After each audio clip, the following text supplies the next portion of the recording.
Israel ഇറാനെ ഇപ്പോൾ ആക്രമിക്കാൻ കാര്യമെന്താ? ഇറാൻ അണുബോംബുണ്ടാക്കുന്നു. ശരി, ഇറാൻ ഒരു അണുബോംബുണ്ടാക്കിയാൽ എന്താ? എത്രയോ പേർക്ക് അണുബോംബുണ്ട്, ഇറാന് മാത്രം പാടില്ലേ? ഇങ്ങനൊരു ചോദ്യമുണ്ടല്ലോ. അതിന് ഇസ്രായേലിൻ്റെ മറുപടി, അങ്ങനെ നിങ്ങളിപ്പോൾ ഉണ്ടാക്കണ്ട, നിങ്ങളുണ്ടാക്കുന്നത് എൻ്റെ തലയിലിടാനാണ്. ശരിയാണ്, ഇസ്രായേലിനെ ഭൂമുഖത്ത് നിന്ന് ഞങ്ങൾ തീർത്ത് കളയും എന്ന് പറഞ്ഞിട്ടാണ് ഇറാൻ ബോംബുണ്ടാക്കുന്നത്. ആ ബോംബിനെ ഇസ്രായേലും അമേരിക്കയും ഒക്കെ വിളിക്കുന്നത് ഇസ്ലാമിക് ബോംബ് എന്നാണ്. എന്നാൽ ഇതുപോലൊരു ബോംബ് പാകിസ്ഥാൻ്റെ കയ്യിലുണ്ട്. ഒന്നല്ല, 170 വാർഹെഡ്സ് ഉണ്ട് എന്ന് പറയുന്നു.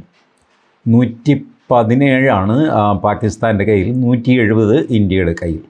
ഇങ്ങനെയൊക്കെ കണക്കുകളുണ്ട്. ഏതായാലും ഇൻ്റർനാഷണൽ അറ്റോമിക് എനർജി ഏജൻസിക്ക് ഇതിൻ്റെ കൃത്യമായ കണക്കും മോണിറ്ററും ഒക്കെ ഉണ്ട്.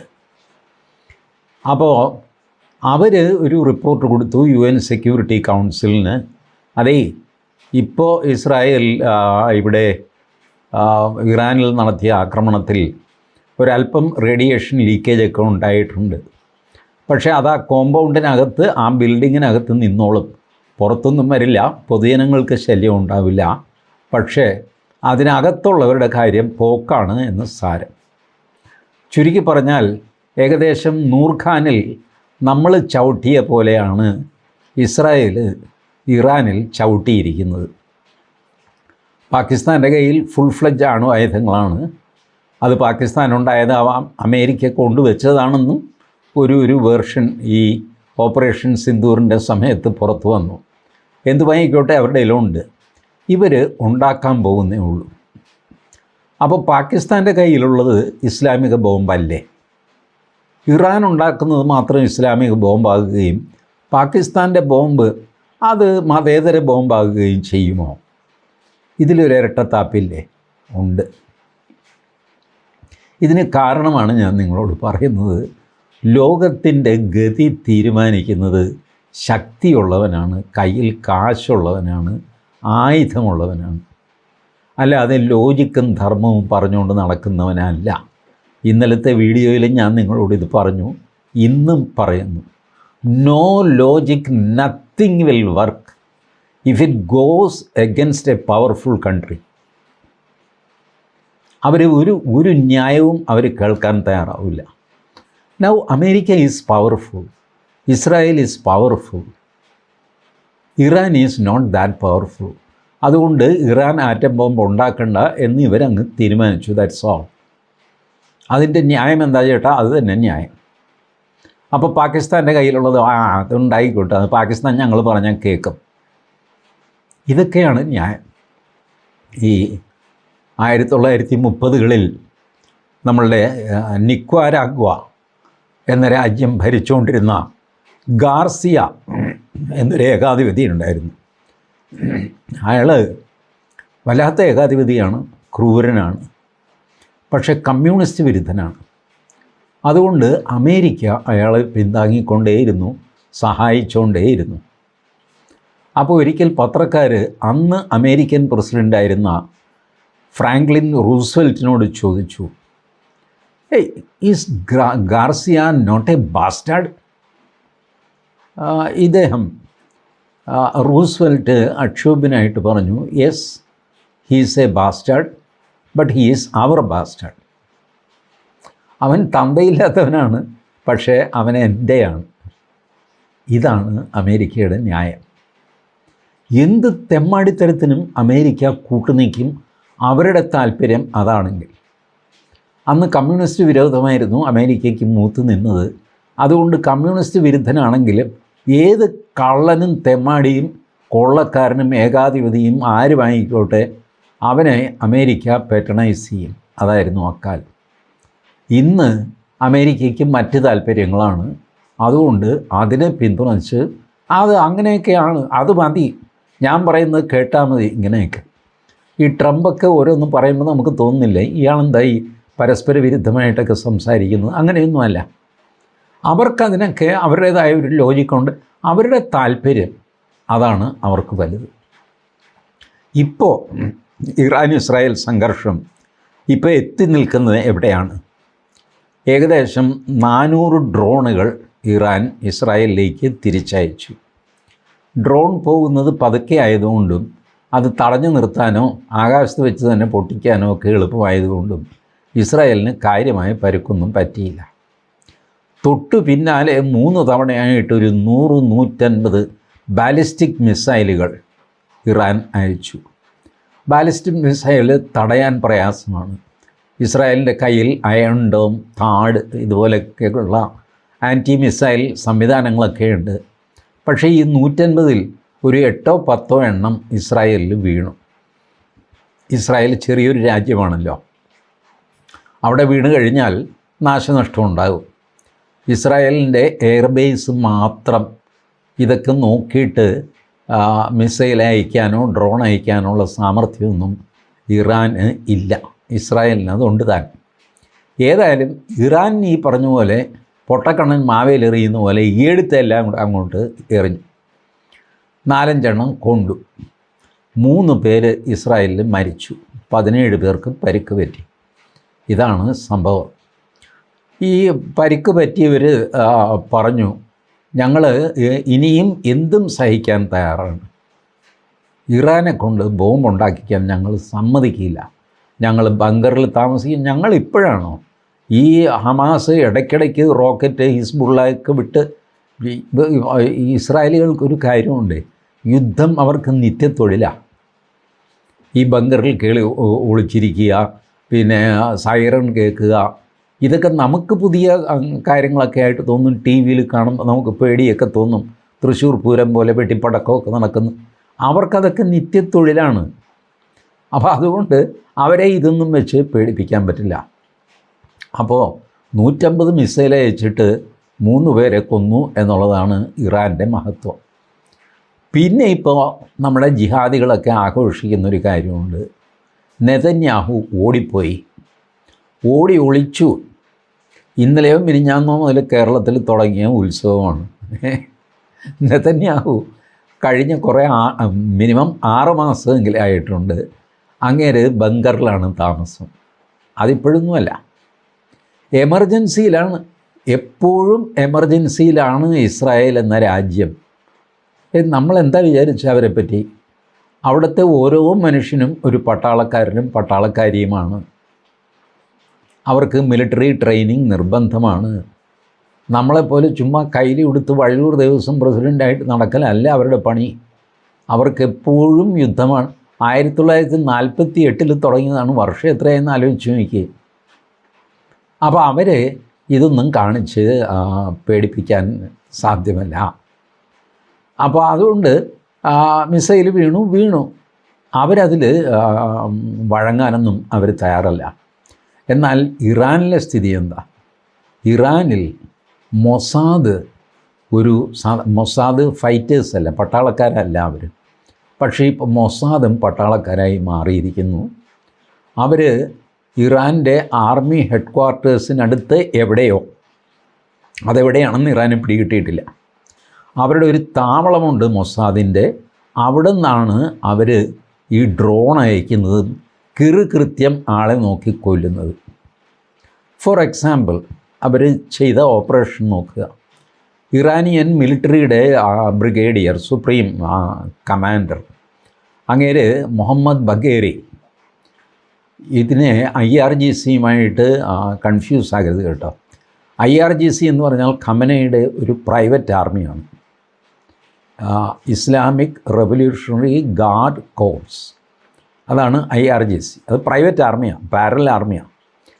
ഇറാൻ എന്ന രാജ്യത്തിൻ്റെ ഔദ്യോഗിക ആർമി വേറെയുണ്ട്. ആ ആർമിയുടെ തലവനാണ് മുഹമ്മദ് ബഗേരി. മുഹമ്മദ് ബഗേരിക്ക് കഴിഞ്ഞ മെയ് 27-ന് നമ്മളുടെ പാകിസ്ഥാനി ജനറൽ ഉണ്ടല്ലോ ആസിം മുനീർ ഒരു വാച്ച് കൊണ്ടുപോയി കൊടുത്തു. വാച്ച് കൊടുക്കാൻ പോയതല്ല, ഒരു ചടങ്ങിന് പോയപ്പോൾ ഒരു സമ്മാനമായിട്ട് വാച്ച് ബഗേരിക്ക് കൊടുത്തു. ഇപ്പോൾ പറയുന്നത് ഈ വാച്ചിൽ GPS ഉണ്ട്, അതിൽ നിന്ന് ഒരു ബീക്കൺ ഇടയ്ക്കിടയ്ക്ക് പുറപ്പെടും. അതുകൊണ്ട് ബഗേരി എവിടെയാണെന്നുള്ളത് കൃത്യമായിട്ട് ഇസ്രായേലിന് മനസ്സിലാകും. അങ്ങനെയാണ് ബഗേരിയെ അവർ കൊല്ലുന്നത്. ഇങ്ങനെ ഓരോരുത്തരെയും കൃത്യമായിട്ട് എങ്ങനെ കൊന്നു എന്നുള്ള ഡീറ്റെയിൽസ് പുറത്തു വരും. നേരത്തെ ഇസ്മായിൽ ഹനിയയെ അവർ കൊന്നതാണല്ലോ. ഈ പെഷസ്ക്യാൻ്റെ സ്ഥാനാരോഹണ ചടങ്ങിൽ ഇറാനിലെ ഒരു ഗസ്റ്റ് ഹൗസിൽ ഇസ്മായിൽ ഹനിയ താമസിക്കുന്ന മുറിയിൽ സ്ഫോടനം നടത്തി കൊന്നതാണ്. എന്തൊരു പ്രിസിഷൻ കൊല്ലലാണെന്ന് ആലോചിച്ച് നോക്കിയത്. അല്ലാതെ വെറുതെ നെല്ലിക്കാക്കൊട്ട ചുരിയുന്ന പോലെ കുറേ ഡ്രോണും മിസൈലും കൈ കിട്ടിയ സാധനം കല്ലും കട്ടയും എല്ലാം കൂടെ എടുത്തങ്ങ് എറിയുക, കുറേ കൊണ്ടില്ല. ഇങ്ങനെയുള്ള പരിപാടിയല്ല ഇസ്രായേലിൻ്റെ. ഇത്ര പ്രിസിഷനായിട്ടാണ് അവർ അടിക്കുന്നത്.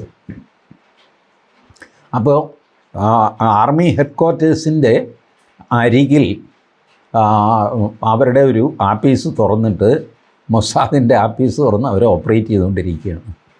ഇറാൻ ഇന്നിപ്പോൾ ഔദ്യോഗികമായിട്ട് അറിയിച്ചു, 3ാമത്തെ വിമാനവും ഇസ്രായേലിൻ്റെ അടിച്ച് ഞങ്ങൾ താഴെയിട്ടു. ഏതാണ്ട് 200 വിമാനങ്ങളാണ് ഈ ടെഹ്റാൻ്റെ മുകളിലും ഇറാനിൽ മൊത്തമായിട്ടും കറങ്ങിക്കൊണ്ടിരിക്കുന്നത്. ഇസ്രായേലിൻ്റെ വക റീഫ്യൂലിംഗ് നടത്തുന്നു, എല്ലാം നടത്തുന്നു. ആകാശത്ത് കുളിച്ചുകൊണ്ട് താമസിക്കുകയാണ് ഇസ്രായേലിൻ്റെ വിമാനങ്ങൾ. അതിൽ നിന്ന് 200-ൽ നിന്ന് 3 എണ്ണം അടിച്ച് താഴെയിട്ടു. അപ്പോൾ ഇത് പറഞ്ഞതാര്? ഖമനൈ എവിടെയാണ്? ഖമനയും അണ്ടർഗ്രൗണ്ടിലാണ്. ഇതിൽ തെറ്റൊന്നുമില്ലെന്നേ. നെതന്യാഹു അണ്ടർഗ്രൗണ്ടിലാണ്, ഖമനയും അണ്ടർഗ്രൗണ്ടിലാണ്. കാരണം ഈ ഡ്രോണും മിസൈലും ഒക്കെ വീണ് ചത്തുപോകുന്നതിൽ വല്ല കഥയുണ്ടോ? ഞാൻ നെഞ്ചും മിരിച്ച് നിന്നു. അതൊക്കെ ഇവിടുത്തെ കമ്മ്യൂണിസ്റ്റ് പാർട്ടിക്കാരുടെ ഡയലോഗാണ്. വെടിയുണ്ടയുടെ മുമ്പിൽ വിരിമാറ് കാണിച്ചാൽ അവിടെയും കൂടെ വെടികൊള്ളും, ചത്തുപോകും. ഇതിപ്പോൾ ഫൂളിഷ്നെസ് അല്ലേ ഇതെല്ലാം? കേൾക്കുമ്പോൾ ഈ 3ാം കട കമ്മ്യൂണിസ്റ്റുകാർക്ക് രോമാഞ്ചം വരും. വെടിയുണ്ടയുടെ മുമ്പിൽ വിരിമാറ് കാണിച്ച് ഞാൻ നിന്നു എന്നൊക്കെ പറഞ്ഞ്. ശരി, നിന്നു, എന്നിട്ട് എന്ത് പറ്റി? വെടികൊണ്ട് ചത്തുപോയി, മലച്ചു. ഇതുപോലത്തെ മണ്ടത്തരങ്ങളൊന്നും ഖമനയും കാണിക്കുകയില്ല, ഇങ്ങേരും കാണിക്കുകയില്ല, നെതന്യാഹുവും കാണിക്കുകയില്ല. അതുകൊണ്ട് നെതന്യാഹു അണ്ടർഗ്രൗണ്ടിലാണ്, ബങ്കറിലാണ്. ഇപ്പോൾ പുതിയ സംഭവിച്ചതെന്ന് വെച്ചാൽ നെതന്യാഹുവിൻ്റെ ക്യാബിനറ്റ് മീറ്റിംഗ് കൂടുന്നത് ബങ്കറിലാണ്. ഖമനയ്ക്ക് പിന്നെ ക്യാബിനറ്റൊന്നുമില്ല. പുള്ളി താടിയൊക്കെ വെച്ചിട്ട് പുള്ളിക്ക് അങ്ങനെ വെളിപാടാണ്. മറ്റേ പണ്ട് മുഹമ്മദിന് വെളിപാടുണ്ടായില്ലേ? ഖുറാൻ ആകാശത്ത് നിന്ന് അല്ലാഹു കെട്ടിയിറക്കി കൊടുത്തതുപോലെ ഖമനയ്ക്ക് വെളിപാടുണ്ടാവും. അത് വെച്ചിട്ടാണ് പുള്ളിയുടെ ഡയലോഗ്. ഏതായാലും ഖമനയുടെ വീഡിയോ ഒന്നും ഞാൻ കണ്ടിട്ടില്ല, നെതന്യാഹുവിൻ്റെ വീഡിയോ കണ്ടിട്ടുണ്ട്.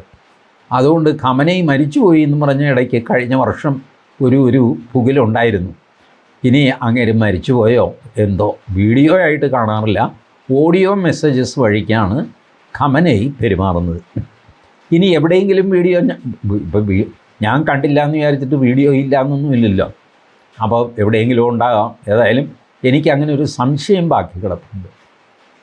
ഇതൊക്കെയാണെങ്കിലും ഇതിനകത്ത് വേറൊരു സംഭവ വികാസം നടന്നു.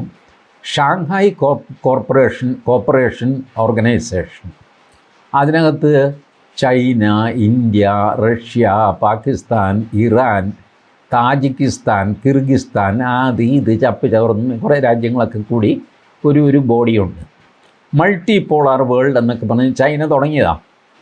നമ്മൾ അവർ നേരത്തെ തുടങ്ങിയെങ്കിലും നമ്മളതിൽ ചേരാൻ താമസിച്ചു. 2017 ആയപ്പോൾ നമ്മൾ മനസ്സിലാമനസ്സോടെ ചേർന്നു. ഇവർ ഒരു പ്രമേയം പാസ്സാക്കി.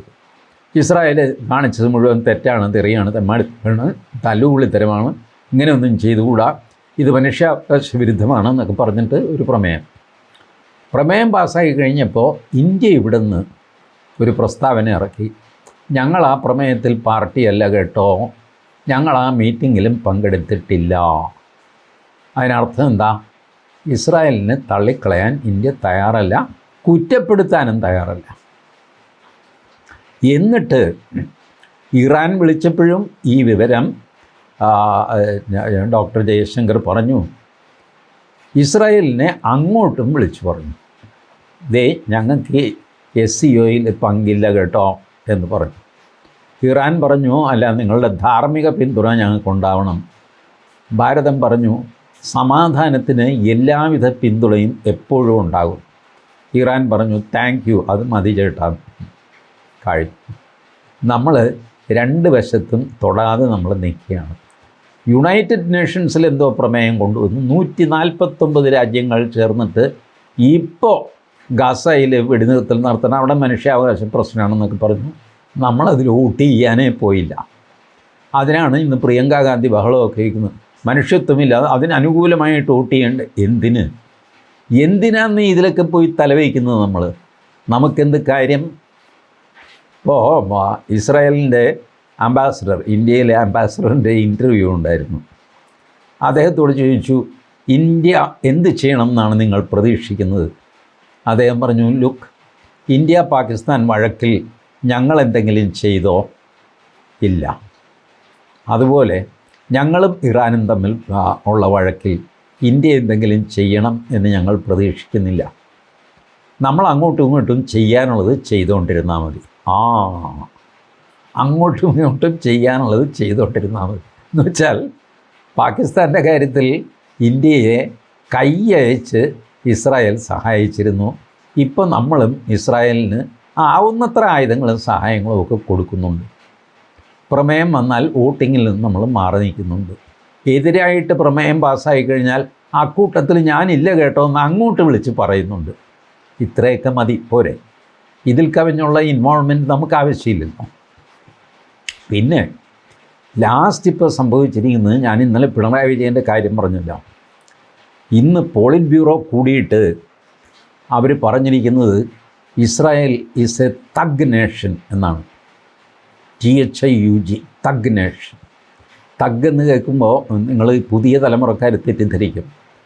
കൊള്ളാവുന്ന, ഇങ്ങനെ കണ്ണിൽ നിന്ന് തീ പറക്കുന്ന കമലഹാസൻ്റെ തഗ് ലൈഫ് എന്നൊക്കെ പറഞ്ഞ് ഓരോരുത്തരെയും തഗ് ലൈഫ് എന്ന് പറയാറുണ്ട്. തഗ്ഗിന് ഒരു പോസിറ്റീവ് മീനിങ് ആണ് ഇപ്പോൾ വന്നിരിക്കുന്നത്. പാവം മാർക്സിസ്റ്റ് പാർട്ടിയിലെ എന്നെപ്പോലെ ഇപ്പം വളരെ വയസ്സായ ആൾക്കാരാണ് പോളിറ്റ് ബ്യൂറോ എന്നൊക്കെ പറഞ്ഞു കഴിഞ്ഞാൽ. പിണറായി വിജയൻ അടങ്ങുന്ന ഒരു കലാപരിപാടി അതിപ്പോൾ തിരുവനന്തപുരത്ത് കൂടാനുള്ളതേ ഉള്ളൂ. എന്നാലും പിന്നെ ഡൽഹിയിൽ ഇടയ്ക്കിടയ്ക്കൊന്ന് പോവുകയും ചെയ്യാം. പോളിറ്റ് ബ്യൂറോ എന്നും ആകും. Available polit bureau. ഉള്ളവനെ വിളിച്ചിട്ട് ഇരിയുടെ എല്ലാവരും ഒന്നും വരണ്ട, ഉള്ള ചായയും പരിപ്പൂടെയൊക്കെ കുടിക്കാമെന്നൊക്കെ പറഞ്ഞിട്ട് അങ്ങനെ കൂടുന്ന പോളിറ്റ് ബ്യൂറോ അവരാണ് തഗ് നേഷനാണ് ഇസ്രായേൽ എന്ന് പറഞ്ഞത്. തഗ് എന്ന് പറയുന്നത് പഴയ കാലത്തെ കൊള്ളസംഘമാണ്, പിടിച്ചുപറിക്കാരാണ്, തീവെട്ടിക്കൊള്ളക്കാർ. തഗ്ഗുകൾ, പിണ്ടാരികൾ, ഇങ്ങനെ പലവിധ ഗാങ് ബ്രിട്ടീഷുകാരുടെ കാലത്ത് ഭാരതത്തിലുണ്ടായിരുന്നു. അവരെ പല രീതിയിലൊക്കെ അമർച്ച ചെയ്തു. അവർക്കൊക്കെ ഓരോ പർപ്പസും ഉണ്ടായിരുന്നു കേട്ടോ. ഒരു സൊസൈറ്റിയൊക്കെയാണ് അത്. നമ്മൾ വിചാരിക്കുന്ന പോലെ വെറുതെ അങ്ങനെ കള്ളന്മാരൊന്നും ആയിരുന്നില്ല. എന്ത് വാങ്ങിക്കോട്ടെ, അങ്ങനെ തഗ് എന്ന് പറഞ്ഞാൽ കൊള്ളക്കാരൻ എന്നാണ് ഒഫീഷ്യലി അർത്ഥം. ഇതിപ്പോൾ എങ്ങനെയാണ് തിരിഞ്ഞു മറിഞ്ഞ് തഗ് എന്ന് പറഞ്ഞു കഴിഞ്ഞാൽ നല്ല സൂപ്പർ ഡയലോഗോ ആക്ഷനോ ഒക്കെ നടത്തുന്ന ആളിനെ തഗ് ലൈഫ് എന്നൊക്കെ പറഞ്ഞ് പുകഴ്ത്തുന്ന സമ്പ്രദായം ഈ അടുത്ത കാലത്ത് വന്നതാണ്. ഏതായാലും പഴയ കണക്കനുസരിച്ച് തഗ് നേഷനാണ് ഇസ്രായേൽ എന്ന് അവർ പറഞ്ഞു. പുതിയ കണക്കനുസരിച്ച് എടുത്തു കഴിഞ്ഞാൽ ശരിയാണ്, ഇസ്രായേൽ ഒരു തഗ് നേഷനാണ് എന്ന് ആരും സമ്മതിക്കും. ഏതായാലും CPM പോളിറ്റ് ബ്യൂറോയുടെ സർട്ടിഫിക്കറ്റ് നെതന്യാഹുവിന് കിട്ടി. സന്തോഷം. Thank you.